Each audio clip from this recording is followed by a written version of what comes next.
All right, we're going to get this meeting. We don't have a gavel either.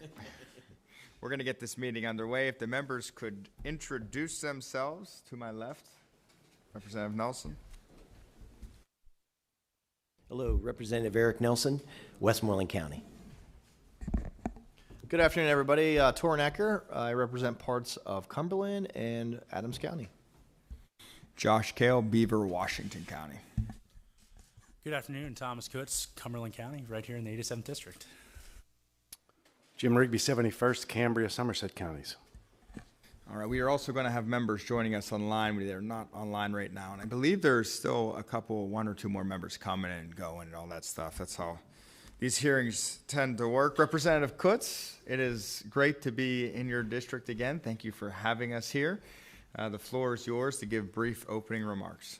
Thank you, Chairman Kale. I want to thank our testifiers for being here with us. It's a privilege to host you in the 87th District here in Monroe Township. I want to thank first Vitro for having us this morning for a wonderful tour, very informative. It's always wonderful to be with job creators in our backyards, and I think that kind of goes with our theme for today's hearing about partnerships between the private sector and government, where government really can't be successful without working with the private sector and learning their needs as well.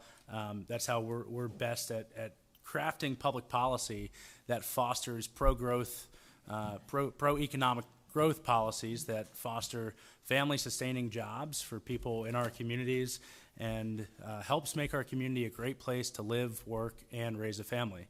And that's one of the themes that we're going to explore today from each of those aspects. I'm thrilled with the list of testifiers we have today who will dive into each of those areas, which makes Cumberland County and the Cumberland Valley a great place to call home. And I'm looking forward to hearing the testimony from everyone today. And with that, Chairman, I will turn it back to you. Thank you.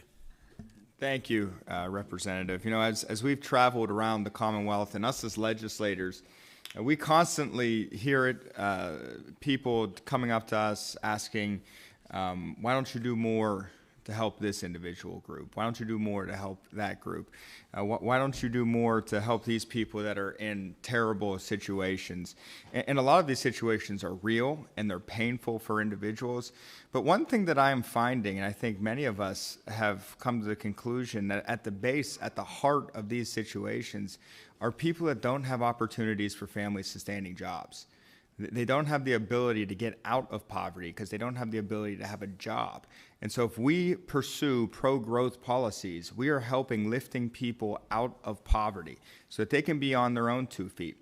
Because making people dependent on the government isn't really helping that person in the long run if it doesn't lead to them being independent and being able to use the God-given ability that they have to be productive members of society. And that's what this is about. This is about encouraging growth and development and economic development growth without creating individuals being dependent on the government, which far too often people think there's just a silver bullet out there, and there isn't. There isn't. It's going to take discipline. It's going to take legislators that get it. But one thing I am completely certain of, after traveling the Commonwealth through this committee, and many of my colleagues that are here with us today have been there as well, is the Commonwealth of Pennsylvania, we shouldn't be talking about competing like the governor does. We should be talking about dominating. We have so many things going for us in this Commonwealth. And the one major obstacle, you can boil it down to Harrisburg, refusing to get out of the way and letting stakeholders and businesses do the job that they could do to our advantage, to the advantage of our constituents and their futures. So I'm looking forward to hearing more today. We have 4 testifiers representing business and education. We have David Semela, the plant manager at Vitro. Thank you again for having us this morning. I appreciate it. We have Ryan Heischman, the CEO of Allen Distribution. Thank you for being here. Aaron Riggleman. Aaron, thank you for being here with the Pennsylvania Chamber of Commerce. And Dr. Mark Blanchard, thank you for being here as well. Mr. Semela, the floor is yours. Okay, as the representative said, my name is Dave Semela. I'm the plant manager at Vitro Architectural Glass. We are a manufacturing facility here in South Middleton Township. We have the capacity to produce over 350,000 tons of glass annually. Right now, we employ 260 people, but we have plans to go up to 410 in the very near future, and I'll talk about that growth opportunity here in a minute. Of those employees, if you look at them right now, we have about 75 of them that have been there 10 years or longer, and 35 of those have been there 20 years or longer. So certainly, Vitro is a place where folks can make a career, really doing all the jobs we have from the hourly ranks up to the salary ranks. I'm going to use two examples for today's testimony that talk about how Vitro has worked with officials for growth. One's really a look back into the past that was really something that happened during the pandemic that allowed us to survive so that we could be in this position today for the growth opportunity that we have starting in June of 2025. Back when the pandemic hit, we were actually considered a non-essential business. I, at the time, was not the plant manager, but our plant manager had to get in contact with state officials to declare Vitro an essential business. Glass, yes, is a commodity product. However, the assets used to produce it, and I think those that were on the tour today saw this, are very expensive, that to idle those would be detrimental to the business. Had we been forced to idle those furnaces, 440 people, roughly at that time, would have lost their jobs, and likely Vitro Carlisle would have shut its doors and would not have enabled us to acquire this new contract that we are starting next year. So Vitro has signed a contract with First Solar. They're the largest solar panel manufacturer in North America. They're headquartered in Perrysburg, Ohio. So for the next 10 years, starting in 2026, Vitro will make 6 to 7 million units annually that will go into a solar panel. We're required to actually put a special coating on the glass that will enable it to conduct electricity so that the solar panel can do its job and generate electricity. We're going to hire another 120 people for this new line, multi-million-dollar investment. The work has already started.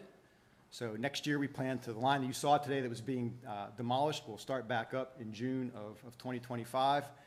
And we'll commence production for First Solar in 2026.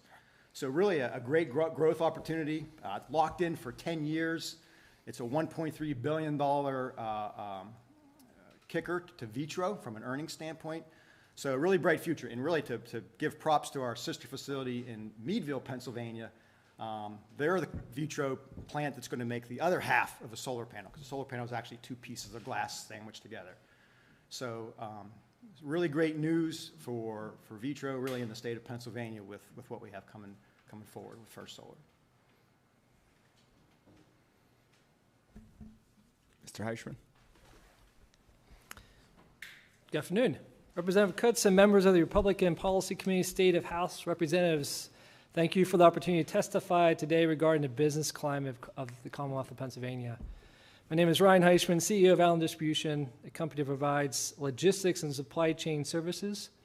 I appreciate the opportunity to share with you the story of Allen Distribution and to speak to you regarding the business environment of Pennsylvania. Regarding Allen Distribution, my father, Gary Heischman, Truman Heischman, his brother, and Ed Shellhammer, his brother-in-law, started a truck and trailer leasing company called Get Leasing in 1965 in a small town down the road, Plainfield, PA. From this operation of this business, the idea of Allen Distribution was created, and the three of them raised capital from friends and family to fund the startup. The company opened its doors in 1988 as a warehousing company with a newly constructed 150,000 square foot warehouse in Carlisle, Pennsylvania. Our first customer was Nels Foods, and we provided basic finished good pallet storage at the time. Substantially, our leadership quickly realized there was a need for a high service provider in Central PA, and we began to construct additional buildings to support the demand. We also expanded the services to offer transportation services and value-added services such as custom packaging. Opportunities for growth continued, which led to the expansion into Lehigh Valley in 2010. And once we gained the confidence that we could successfully operate outside our home market, we kicked off our domestic expansion into California in 2012, which led to new operations in other states across the country. Today, we have operations in 9 states. We employ 1,150 employees, of which 820 reside in the Commonwealth. We provide logistics and supply chain services to primarily the food and beverage industry, about 40 operations servicing mid-market and Fortune 500 companies. The business climate of Pennsylvania. I perceive Pennsylvania's business climate as a robust environment, but overshadowed with cumbersome processes and agencies.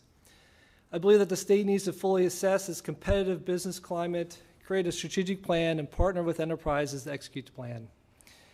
Businesses drive job creation, which will retain and grow the population, and will drive private investment into the state. Without thriving businesses, job opportunities will be limited, and the population will move to states with greater opportunities. First, competitive advantage, proximity to population. The Commonwealth is geographically positioned to have immediate access to more population than any other state in the country. See the attached diagram. Within a 400-mile radius of Harrisburg, you can reach 94 million people. This represents a competitive advantage that is expected to remain in place for the foreseeable future. The state leadership needs to embrace this unchallengeable advantage by investing in the infrastructure, talent development, and strategic planning within the state. By understanding the potential of this advantage, the state can direct resources and ensure it maximizes its investment and potential. Next, inefficient processes. Multiple agencies and regulatory authorities. The land development approval process is extremely slow due to the multiple approvals needed from a variety of agencies and government authorities. For example, a site which is properly zoned for intended use can take over 2 years for the approval processes. With roughly 2,500 municipalities in 67 counties, plus numerous regulatory agencies, the approval process is cumbersome and expensive.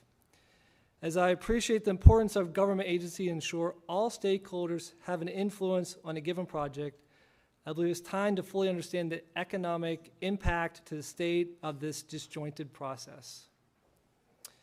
Collaboration, public-private partnership. The Commonwealth will greatly benefit by directly engaging with businesses to support their growth plans and ensure the state's resources are aligned with the strategies of the entities operating within its borders. There are many resources within the state that are unknown or difficult to utilize unless you employ support to navigate the process. This partnership could take different forms and approaches depending on the industry and opportunity. In conclusion, I've lived and worked in Pennsylvania all my life, and as a dedicated citizen, my greatest desire is for the Commonwealth to build upon our strong foundation and leverage our advantages and ensure the long-term success of the state. I believe the opportunities are great for the state. However, they are not guaranteed to be realized. The governor and the legislation need to correct action to achieve the state's full potential. Thank you. Mr. Riggleman. Thank you, Chairman Kale and members of the House Republican Policy Committee, and of course our host, Representative Kutz, for allowing me to testify today. My name is Aaron Riggleman, and I serve as the Manager of Government Affairs for the Pennsylvania Chamber of Business and Industry. The PA Chamber is the largest broad-based business organization in the Commonwealth, and we represent roughly 10,000 members from every industry and every county. And I'll start my testimony with a reality we've discussed before. Pennsylvania's demographics are dire. Our population growth has slowed significantly. We're seeing a net outflow of residents to other regions. Our population aged of 65 and older is growing, while our share of working-aged adults is declining, and our schools are seeing the smallest classes in generations. So why is this the case? While we can't attribute this to one single factor, we do know that the data from the U.S. Census and Forbes says that the number one reason people move from one state to another is economic opportunity and cost of living. It's for that reason I thank you for recognizing how the PA Chamber and Pennsylvania employers can be a valuable voice as we explore ways to promote economic opportunity for Pennsylvania families. As I considered the many policies we could talk about today, my mind kept returning to one that we were finally able to achieve this budget cycle. Pennsylvania had long penalized startup businesses through our treatment of net operating losses. It's largely why we were ranked dead last, tied with West Virginia in entrepreneurship last year. These are the businesses that built communities, sustained families, and offered pathways to prosperity. And yet it was our own policy decisions that handicapped that opportunity for so many. I'd be remiss if I didn't thank Chairman Kale, for it was his bill in the House that shepherded this to final passage in the budget cycle going forward. And while that was a good step, the work is certainly not done. Employers are struggling to retain and attract workers, and businesses are depending on our policy decisions more than ever to create an environment where they can thrive financially and attract a strong and skilled workforce. So what are the issues that are making this such a big challenge? While we wish we could boil this down to a silver bullet that was referenced earlier by the chairman, we know there are numerous quality of life issues that strain our workforce. Those include rising childcare costs, the unavailability of workforce housing near job centers, reliable transportation, and so much more. And these issues, while complex, make it difficult to create the workforce pipeline that is needed by our employers. Another critical issue is our education framework. Pennsylvania's current system does not provide the flexibility or options necessary to prepare students for the workforce. The one-size-fits-all approach leaves too many students behind, lacking the skills needed to succeed in modern industries. Businesses urgently need skilled workers, individuals ready for the jobs of today and tomorrow. To remedy this, we can expand educational options through initiatives like Lifeline Scholarships and the Educational Improvement Tax Credit. These programs empower families to seek education that meets their children's unique needs, building the pipeline of future entrepreneurs and skilled workers. And lastly, we cannot ignore the rising costs of doing business. Operating expenses driven up by regulatory burdens and outdated policies make it difficult for companies to grow and invest in their workforce. When businesses allocate more resources to rising costs, they have less flexibility to offer competitive wages or to create new jobs. If we want Pennsylvania to be a place where businesses thrive and families flourish, we must work to reduce these costs and foster an environment where employers can do what they are eager to do, and that's reinvest in their people, their businesses, and their communities. After all, when businesses thrive, communities thrive, and when employers can grow and create good-paying jobs, Pennsylvania families are the direct beneficiaries. These policies aren't just pro-business, they're pro-family and they're pro-jobs, and they're essential for the future of the Commonwealth. And with that, I thank you for your time and consideration. I look forward to working with you to address these problems and potential solutions to our overall competitiveness. And with that, I look forward to taking your questions. Doctor. Thank you, Chairman Kale. And to the rest of the committee, I want to begin by thanking specifically Representative Kutz for the invitation this afternoon and the opportunity to highlight public education in Cumberland County.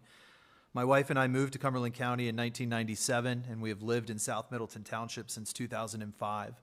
We've raised 4 children here, with 3 out of the house and thriving, and 1 a junior at Boiling Springs High School.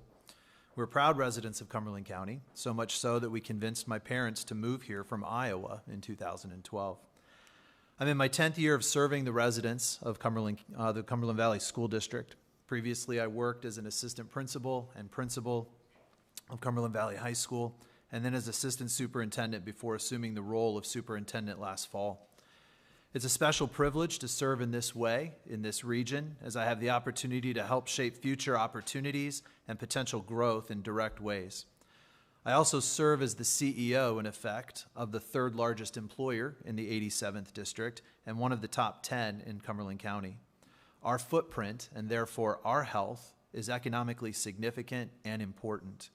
It is for this reason that I've been active in engaging with our state and local officials, and I'm again appreciative of the opportunity to be here with you today.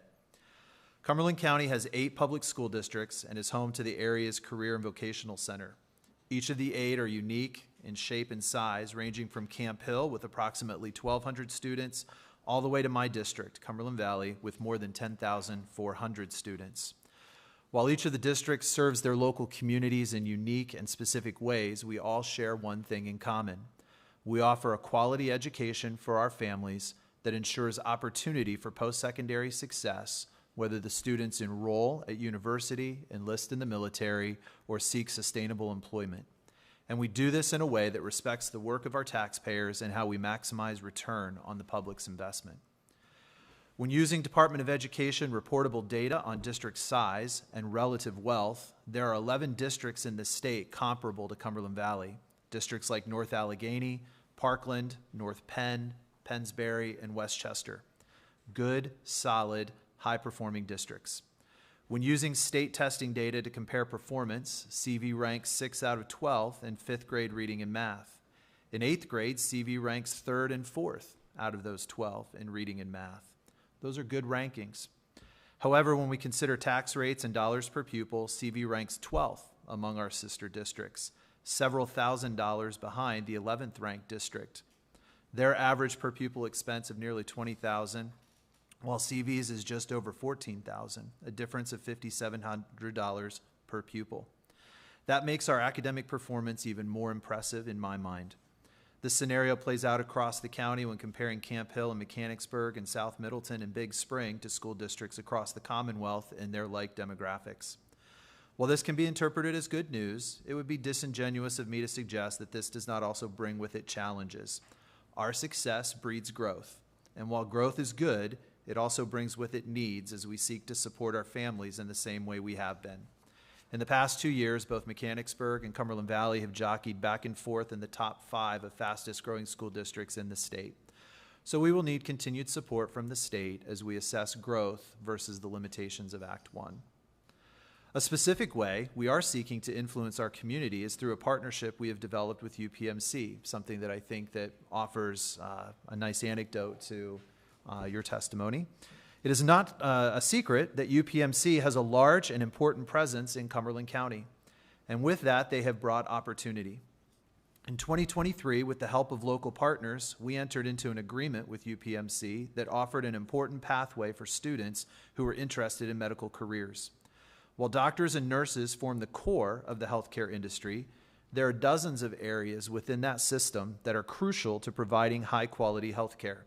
And UPMC struggles to find enough qualified individuals to fill these positions. So, CV developed the educational track, and UPMC has offered clinical experiences and subsequent job interviews to our high school students who successfully complete the program. Upon graduation, CV students are now eligible for employment in living wage positions that provide significant opportunity for growth through UPMC's tuition assistance and their expanding network. Last year, I was hoping for 15 students who might be interested in this program. I had 63 sign up. I now have 71 students in this program that's been in existence for a little less than a year. These are the innovative programs that are the product of public-private partnerships that are happening across Cumberland County. Carlisle School District is hosting a similar pathway program for students who are looking to enter the tech field, with students from other districts able to participate. As public school districts, we are in tune with our local community and our local economy and work regularly with our chambers and local officials to support the growth we see in our own backyard. Supportive programs like this are essential for community growth and prosperity, and supportive programs like this will ensure we're able to continue this partnership. A question I'm often asked, specific to Cumberland Valley, is that we host the PIAA's Fall Sports State Championships in volleyball, field hockey, soccer, and football.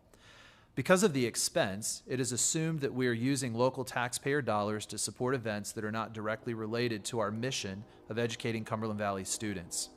I'd like to use this forum to explain our thinking on that and to show how we as a local district think very specifically about our role in the county's growth. Approximately 75% of any district's taxpayers do not have children in the schools. What is their return on their property tax investment? Because of that, it was our desire to use the facilities supported by all of our taxpayers to create economic benefit to our local community. The state championships brought hundreds of thousands of dollars to the local economy of the Hershey area for years. And if that opportunity existed for us, we viewed it as a way to bring dollars to our local industries. In March of this year, Joe Kress of the Carlisle Sentinel reported on the significant increase in hotel stays and restaurant visitation in November and December of 2023, specifically the weekends of the state championships. It was estimated that an additional 1,200 rooms were booked, and as I said, people must eat. The analysis from organizations like the Cumberland Area Economic Development Corporation, often referred to as CADIC, is that these games have brought hundreds of thousands of dollars, additional dollars, to our area with minimal expense absorbed by our district. This is another example of how we, as a public school district, think innovatively about our opportunity to support the local economy and make Cumberland County a great place to live and raise a family. And we thank partners like CADIC for their support and investment. In summary, I want to again express my appreciation for our local and state officials who have shown support for our public schools and the role that we can play. Public education can and should be a nonpartisan issue that is viewed not as a lever, but a primary instrument for influencing the available opportunities and the quality of life in our communities. I believe we have local officials who support that vision, and I'm deeply appreciative of Representative Kutz and his support of the schools in the 87th District. Thank you. Thank you very much. Representative Kutz. Thank you, Chairman. Let me thank our testifiers for your testimony. I think it's wonderful to highlight part of our theme of this hearing. Pro-business jobs are pro-family, or pro-business policies are pro-family policies. And I think that's one of the lines I heard that really sticks with me. And it does, because my priority in my first term here as state representative has been, as I said, making our community a great place to live, work, and raise a family. You need economic opportunity and an affordable cost of living to make somewhere a great place to live. You need family-sustaining jobs to make somewhere a great place to work.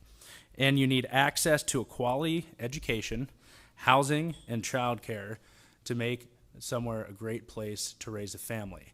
That's what I think we have here with this hearing. That's what I believe we have in Cumberland County. That's why my wife and I chose to purchase our home in Silver Spring Township, minutes where 7 generations of my family have called home.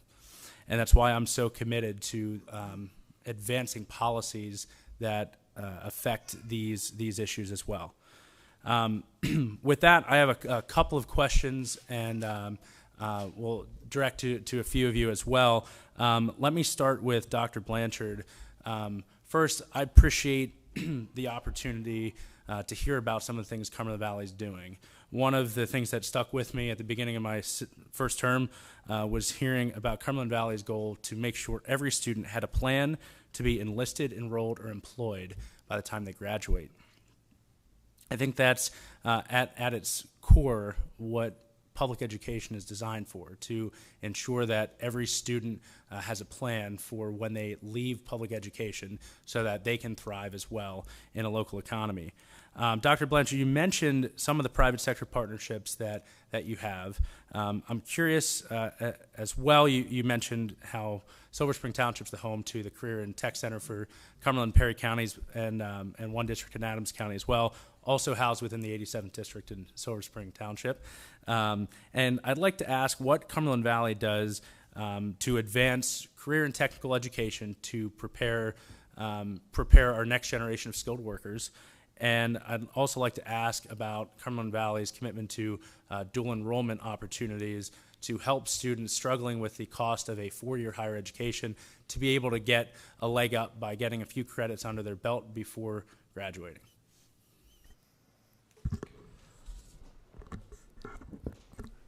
Career and Technical Center in Silver Spring Township is currently experiencing unprecedented growth, requiring significant investment in expansion, a process that the 13 sending districts are working through, which I think is indicative of the commitment that all of the districts in that sending pattern have toward Career and Technical Center, or career and technical education. Over the past several years, specifically the last 3, Cumberland Valley has had several hundred students apply for opportunities at the Career and Technical Center, filling our slot of seats that we have for that. And because of that, that is why we're seeking to expand programs. When we've maxed out the seats at the Career and Tech Center, how do we serve those students who aren't getting in? And that would be where that was the genesis for the health program partnership that we have with UPMC. That's been the genesis of the multi-district partnership that's working with the New Paths program, which is the tech sector initiative that is hosted at Carlisle High School. And the primary way I would say that we are supporting that is that we're putting our money where our mouth is.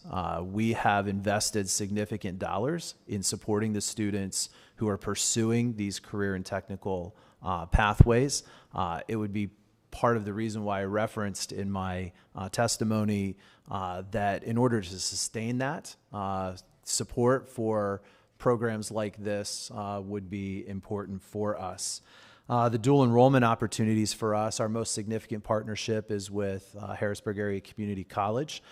We have several hundred students in the high school who are enrolled in dual enrollment programs that take place within the walls of Cumberland Valley School District, as our teachers have qualified to teach those courses. The amount of money saved by our students measures nearly $1 million in tuition costs that have been saved by our commitment to dual enrollment opportunities. Thank you, Doctor. And I think that's an important thing to highlight. And when selecting a place to live and raise a family, you're looking for districts that present those opportunities, access to technical training for a potential career in that industry, as well as the ability to offset the rising cost of higher education. And as we continue to work through reforms, some of which were signed into law this year, as we continue to work through some of those reforms, that's going to continue to be an important aspect.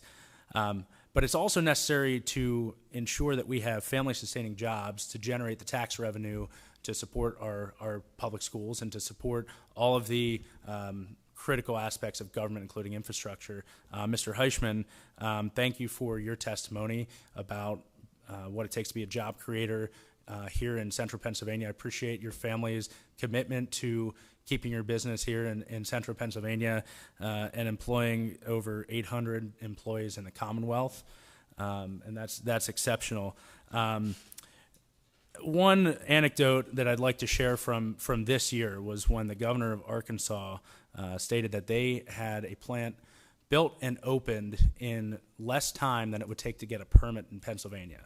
You mentioned the cumbersome process, and I would imagine with your business now operating in 9 states, you have to deal with different states and each different process for bringing new jobs to those states. So as a job creator, in your opinion, what are a couple of specific examples of ways that government has been a barrier and an obstacle to opportunity rather than a pathway to prosperity, and what can we do to change that in Pennsylvania?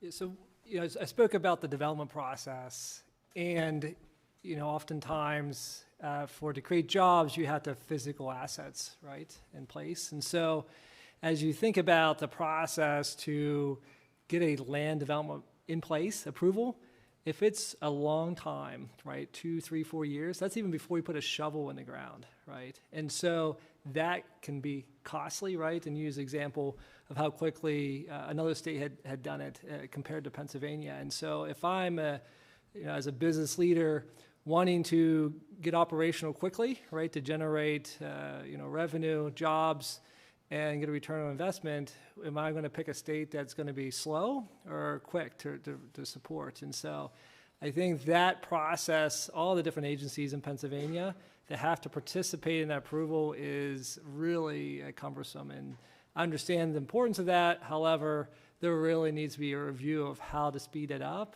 and get through this process as much quicker. I think that's certainly one barrier. I think also, other barriers is support and training in Pennsylvania. I know there is some support, but there's also a barrier that if you do a lot of your training in-house, you cannot take advantage of those programs. And so to me, that doesn't make sense, right?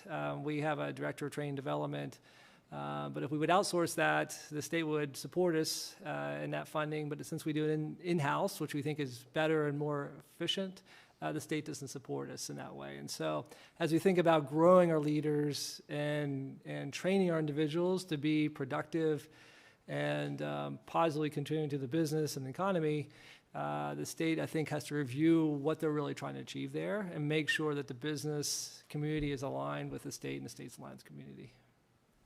Thank you. And I'll close my questions with this and may follow up at the end of the hearing. I think, Mr. Hushman, in your testimony, you mentioned how businesses drive job creation, which will retain and grow the population and will drive private investment into the state. I think that's what we want to make sure we highlight here is as Pennsylvania's population continues to age and we're growing at a slower rate than other states, we lose a congressional district every census. And if we want to reverse that trend, we need to reverse our business climate. We need to ensure that Pennsylvania becomes the beacon of prosperity and opportunity. And we have the ability. We have abundant resources below our feet that current administration has ignored. We have the ability to continue to accelerate the reduction of our CNIT. We have the ability to not only take one step by eliminating Pennsylvania startup penalty, but by taking another step to allow that for small businesses who are often left behind, small businesses who are burdened by over-regulation and well-intended policies that have unintended consequences on small businesses. So I think that's why it's important to hear from job creators and people who are driving these family-sustaining jobs for our community. I look forward to hearing my colleagues' questions here. At this point, I'd like to turn it back to Chairman Kale, and thank you again for your time and testimony. Vice Chairman Eckert. Thank you, Mr. Chairman. I appreciate the opportunity to be here. And thank you to the testifiers for being here. Mr. Smell, thank you for highlighting at the outset of your testimony, talking about the vitro and during the shutdowns during COVID, because I think it highlights. And at that point, I had represented South Middleton Township, and I think it highlights where government just doesn't understand business at times and understands what goes into a manufacturing facility.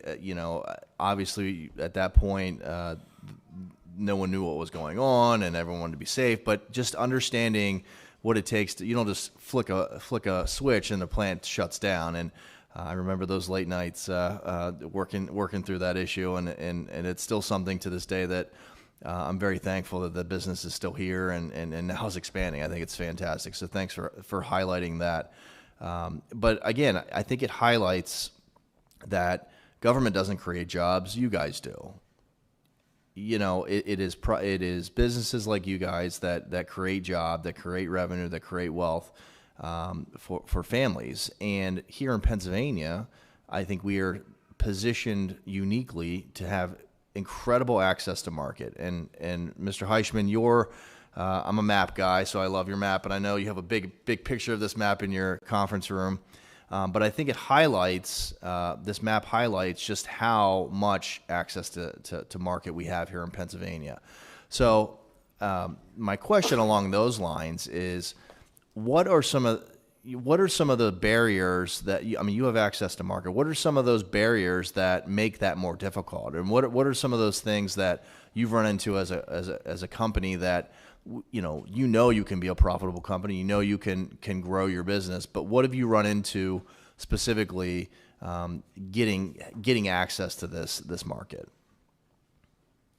In terms of taking advantage of the population? Yeah. Yeah, maybe I'll speak a little bit, from a large customer that has some manufacturing operations in Pennsylvania.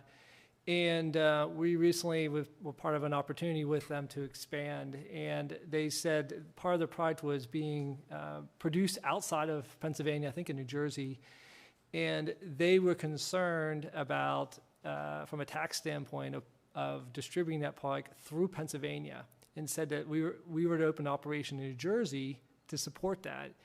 And to me, either that's real or unreal, but the state needs to understand the impact. And I believe there's some type of maybe inventory tax or something from a manufacturing that was limiting them.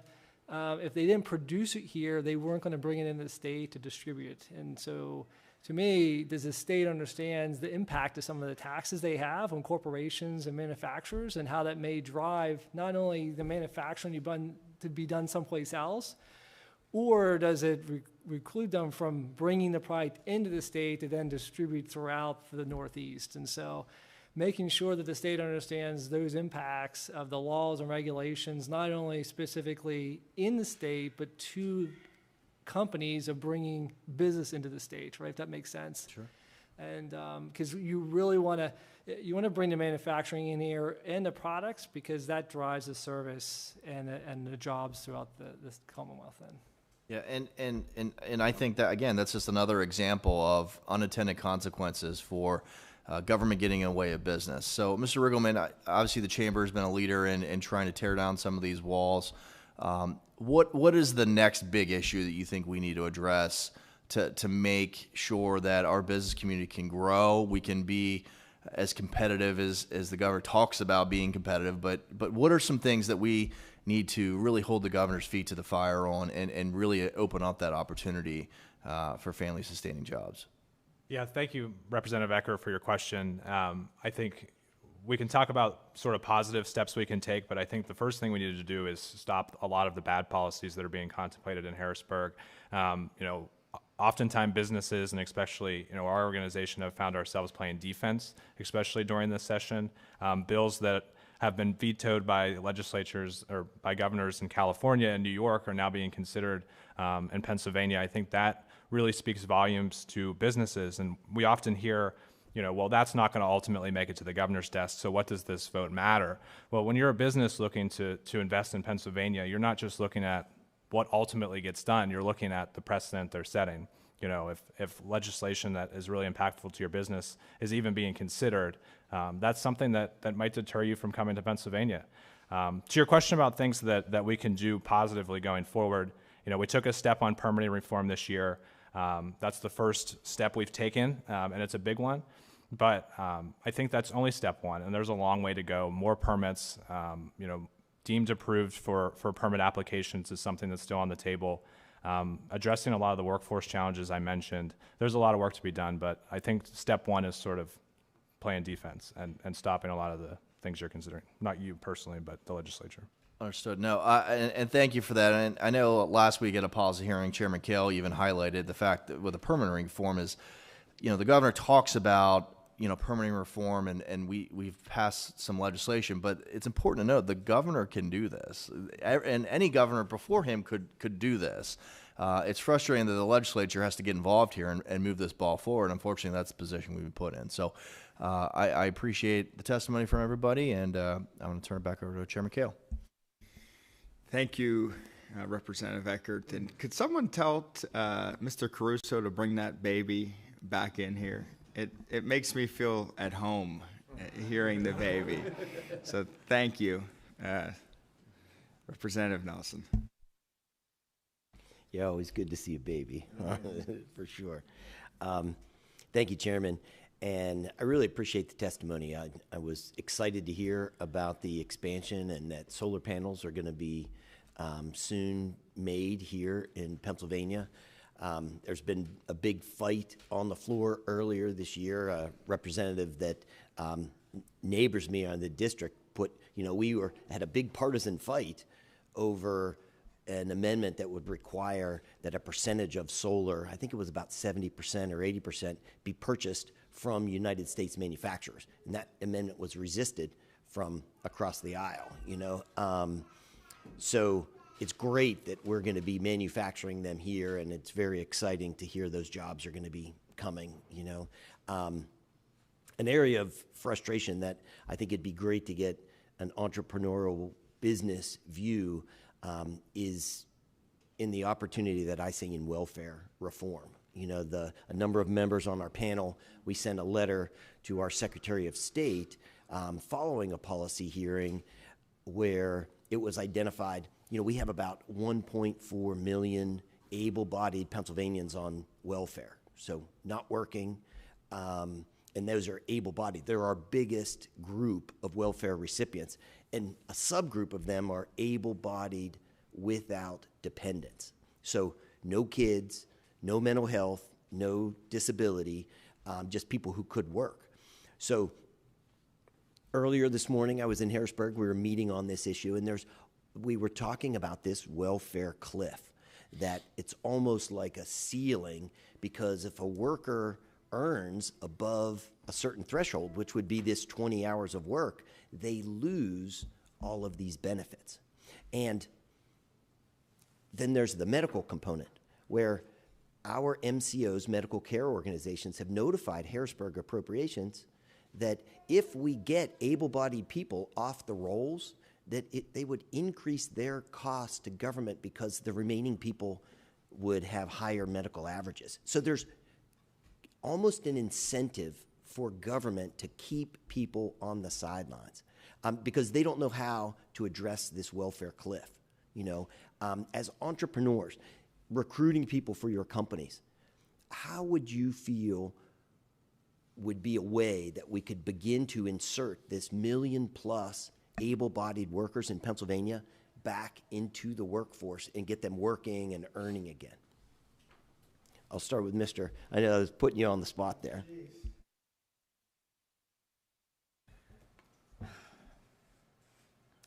It's a tough question to answer. I'm struggling to think of an idea. If somebody's got one, by all means, go ahead in front of me. Just a small piece that I think on people returning to work. There was a bill that passed bipartisanly in the Senate this year, and I believe out of Labor and Industry in the House, that something we saw during COVID and it has extended is people applying for a job to meet the job requirement of unemployment compensation, but then they end up ghosting the employer, not showing up to their interview. So the HR person's taking the time and effort to go through the interview or through the application process to set up the time, and then the person doesn't show up. And all they were doing was trying to check a box. So there's legislation out there to ensure that when somebody is ghosting their employer, that counts against their unemployment compensation. I think that's a small step in the right direction and a pattern that came largely from the unemployment that came from COVID. But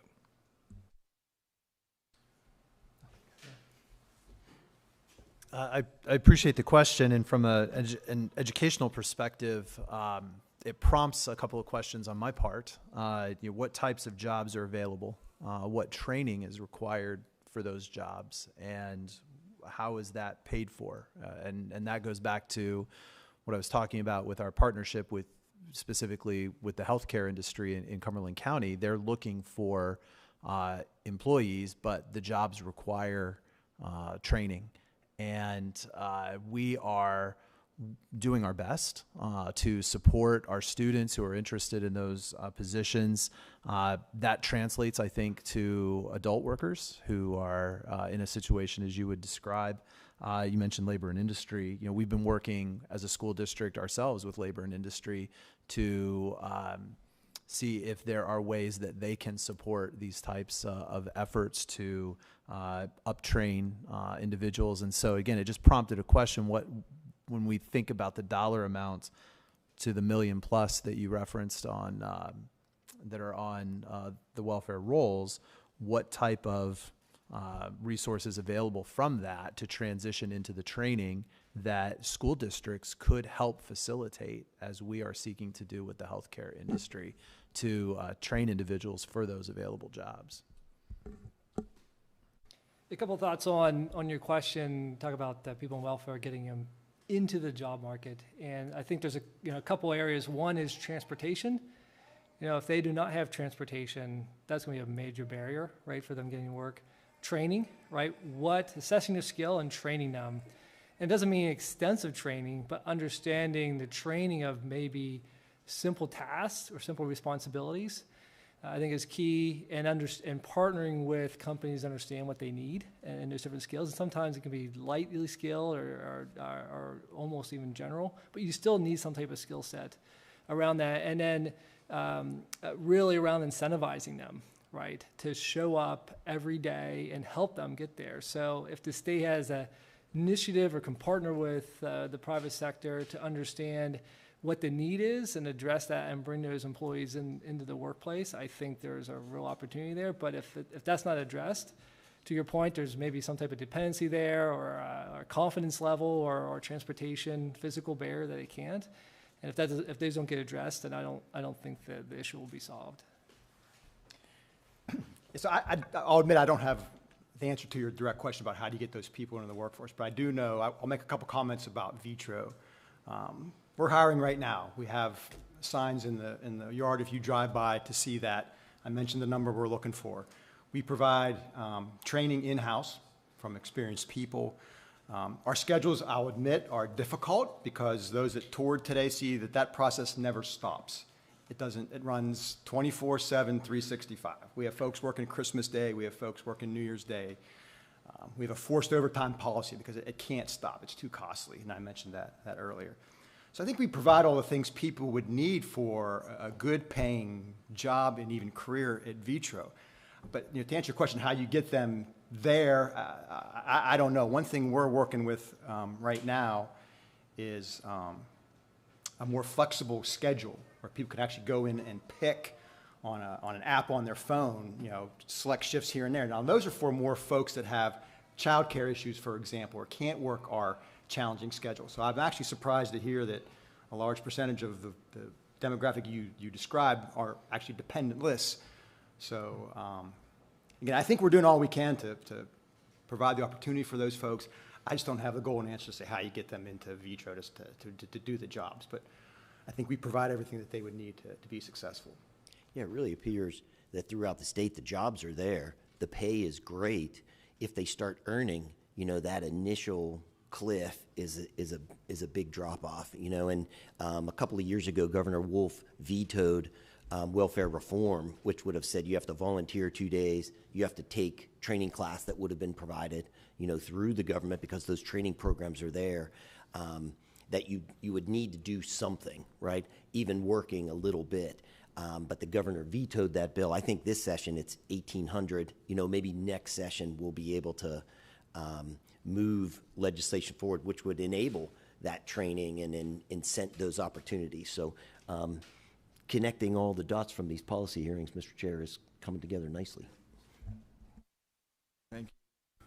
Representative Nelson, anyone else have any other questions? I do have a couple questions to finish up. I want to say I love this map. And I actually drew a dot where Pittsburgh is and tried doing a line. And one thing that is not noted on this map, and I think is worth noting, is it's not just New York and Boston, but Canada. Their population base is right there. I mean, Toronto's probably within that circle. Montreal, Quebec aren't far away. Ottawa is not far either, and that's the crux of the Canadian population right there. So you have that going for you as well. So I say to people, it wasn't a tax credit program or a subsidy that brought Carnegie to Pittsburgh. It was the access to market. It was the natural resources. It was the ability to move his product to market. It was the access to capital. And of course, it was a resilient workforce. And Representative Nelson, I think you hit the nail on the head. Today is a microcosm of what we have been hearing across this entire Commonwealth, with the exception that energy policy hasn't crept into the hearing yet. But every other issue that we have talked about, workforce development issues, permitting, my goodness, we have heard permitting across the Commonwealth. And it is the governor's mess. I appreciate you mentioning that. We are going to focus on fixing it as a legislature once we retake the majority, for sure. But make no mistake, this is the governor's mess. This is the executive branch that can't get its permitting together.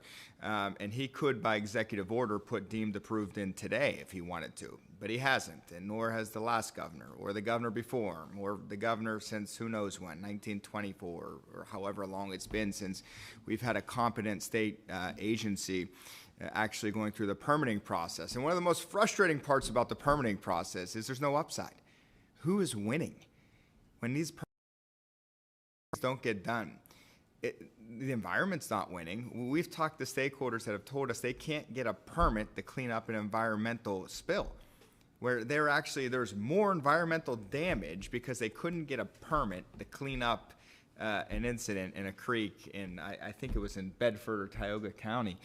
And it's just you're scratching your head. We have one stakeholder that was telling us they applied for a permit to fix a dam in 1981. They've not got the approval yet since 1981. And there's been interaction with the Department of Environmental Protection. They go back and forth. They talk about this and that.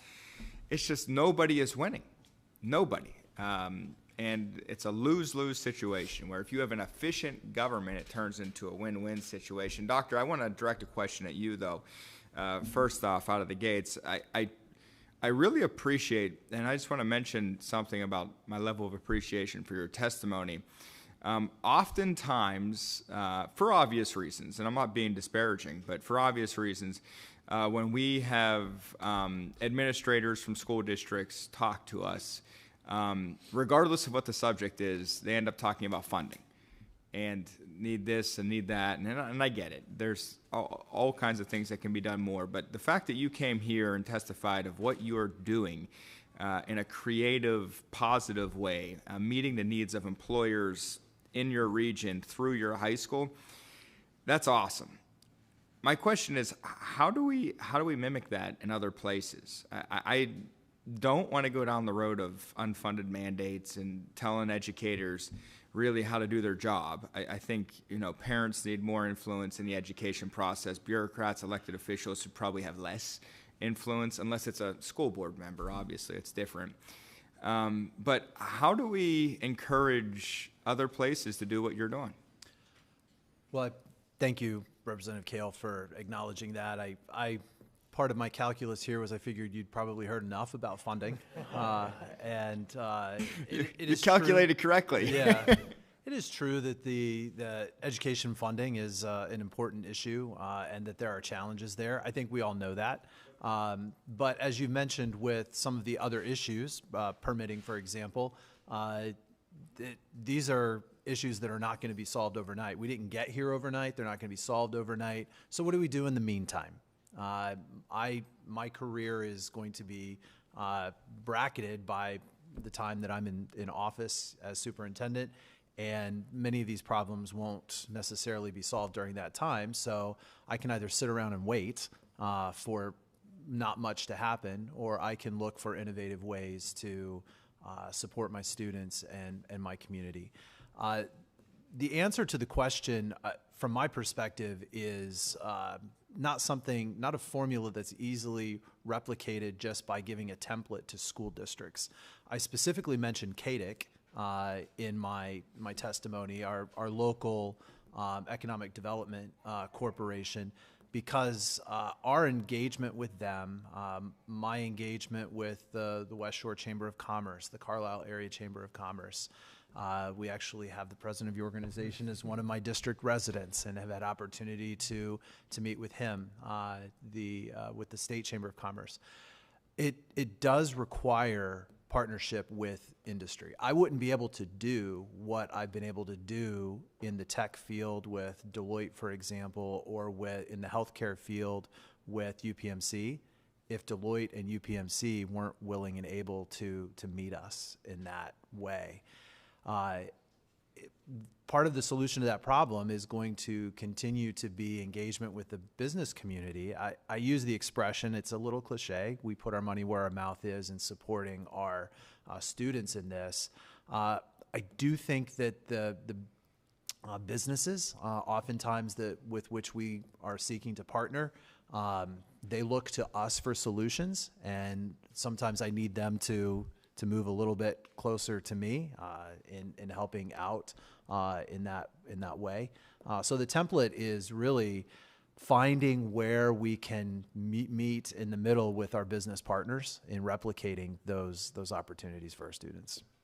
Because if education isn't meeting the needs of the employers of the Commonwealth of Pennsylvania, we're just going to be training our kids to go somewhere else or not be productive. That's what we see when we follow our graduates, and where are they at age 24? We do a lot of tracking of where our 24-year-olds, 6 years after they leave us, what are their graduation rates, what are they doing, where are they going? And though I found Central Pennsylvania to be a great place to live and to raise a family, not a lot of my graduates do. I think something like UPMC coming to Cumberland County has helped. I think the anecdote that I provided earlier in stating that my goal was 15 and I had 63 students shows that there is an appetite among our young people if the opportunity is there. Yeah. Yeah, and I love what you said. It's about, taking one step at a time. And I tell my staff and my kids all the time, the only silver bullet is persistence, and you just got to keep having at it. And I appreciate what you're doing there, Mr. Riggleman. Real fast, because I don't want to belabor this. It was mentioned about next steps, where we go from here, as far as the tax reform steps. We talked about net operating loss. What needs to be done to really complete what was accomplished this last cycle, and to make sure that more investment in capital comes to Pennsylvania? Yeah, for sure. I again will reiterate permitting as the first step, but on tax in particular, we're obviously in the midst of a CNI phase down. We're, as of now, 7.99%. Step one is making sure that we get to 4.99 in 2032. The second, I think Representative Kutz mentioned expanding net operating losses not only to small business, but also retrospectively in the past. A lot of businesses suffered losses during COVID, and they're just sitting there idle because still at the 40% net operating loss cap. That could be another step that's possible. Accelerated sales tax, sort of now is the time to do that, given our surplus. It would cost money for one fiscal year. That would really help our small businesses especially. So there's still tax work to be done, but I think we're headed in the right direction with our steps on CNI and NOLs, and certainly happy to brainstorm other ways that we can address it. And I'll close on this, and I'll hand it back over to Representative Kutz, to Mr. Heishman, Mr. Semela. You guys have advocates here, Representative Kutz, and even though it pains me to say it, Representative Eckert as well. I'm kidding. Torn's a good friend of mine. But you guys have advocates here that understand and appreciate how much your entities mean to this region. And it shows, and I see it firsthand in Harrisburg. I would just encourage you that if there is an issue that comes up, if there's a way that you think of down the road that we can be helpful, let these guys know, because their voices are loud in Harrisburg, and they'll be able to effectuate positive change, and they're certainly will try and do it. But we can't pursue policies if we don't know what's happening out in the real world, which is why we have these hearings, which is why we want to talk to stakeholders and understand, so that we can be a positive force for our constituents at the end of the day. So I just want to say thank you all for being here, for testifying. I thought we had great testimony today. You all did a great job, and I'm going to hand it back over to Representative Kutz for closing remarks. Thank you, Chairman Kale. I want to thank my House colleagues for joining today, many from a long distance, and to our testifiers. Your input is vital. It is absolutely vital.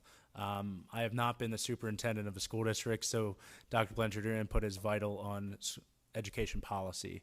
I think, and that goes the same way as I don't manage a multi-state distribution network either. So thank you to our employers and job creators as well. I think one of the biggest takeaways for me here is just our continued renewed effort to address some of these ongoing issues. I think it was said that these aren't going to be solved overnight, but we have ways to move the ball forward. And I think in that spirit, House Republicans have provided solutions to do that. We have proposed American Families Tax Relief Plan. When I worked for the House Ways and Means Committee on the largest tax cut in American history in 2017, the Tax Cuts and Jobs Act, we addressed a lot of those things to make the tax code simpler at the federal level. There's a lot that we can do at the state level to simplify taxes, to make sure that businesses aren't penalized because they can't hire an accountant, to make sure that employees don't have reduced wages because of the red tape that employers have to face. Each of these things are interconnected with one another. Whether a family is able to afford childcare is directly dependent on their employer's ability to provide a wage and to provide those benefits.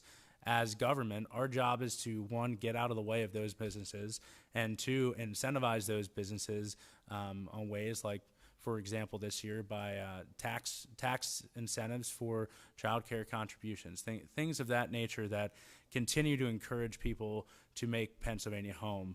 I hope when we come back and convene our next policy hearing in the 87th district, that we'll hear that more 24-year-olds are choosing to move back to Pennsylvania, that we'll hear that more people are choosing to plant their roots here, as so many of us have decided to, because we realize the great abundance that is around us here in Pennsylvania, the beautiful Commonwealth that we are proud to call home. So thank you, Chairman Kale, for highlighting these important issues. I want to thank the testifiers, for Alan Berry for hosting us in vitro for our tour this morning. We're grateful for your input so that we can do our jobs better and we can serve our constituents of Pennsylvania better. Thank you very much for joining us. Thank you, Representative. And I, too, want to say thank you to Vitro for the tour this morning. I really enjoyed seeing how glass is made and how it's manufactured like that. It was a fascinating thing. And today in this hearing, we covered a broad set of issues. We went from permitting to housing and just about everywhere in between. And I just want to close on something that Representative Nelson had brought up about welfare reform, because welfare reform is directly linked to hearings like this. Because the best way, and in my estimation, and maybe I'm alone in this thought, or maybe our caucus is alone in this thought, but welfare ought to be self-defeating. The goal of welfare ought to be to eliminate itself, is to get people back on their feet and let them be independent. Creating a culture of dependency is devastating. It's devastating to the individual. It's devastating to a culture. It is not a good way to go. But in order to do that, we got to have a business environment where we can pull people out of poverty because they have jobs or because they have the skill sets to perform those jobs. And that's what we're talking about here today. This is about families and families being able to thrive in a region that has every other advantage except a state government that really gets it. So I appreciate you all coming here and testifying today. I appreciate listening more about what's happening here. And Representative Kutz, thank you for having us here. It's always a good time to come down the Cumberland Valley. The next policy committee hearing was taking place on Friday, September 27th in Bethlehem. That is my father's birthday, September 27th. He'll be 77. We'll be discussing the workforce challenges that our manufacturers face. So until then, this committee is adjourned.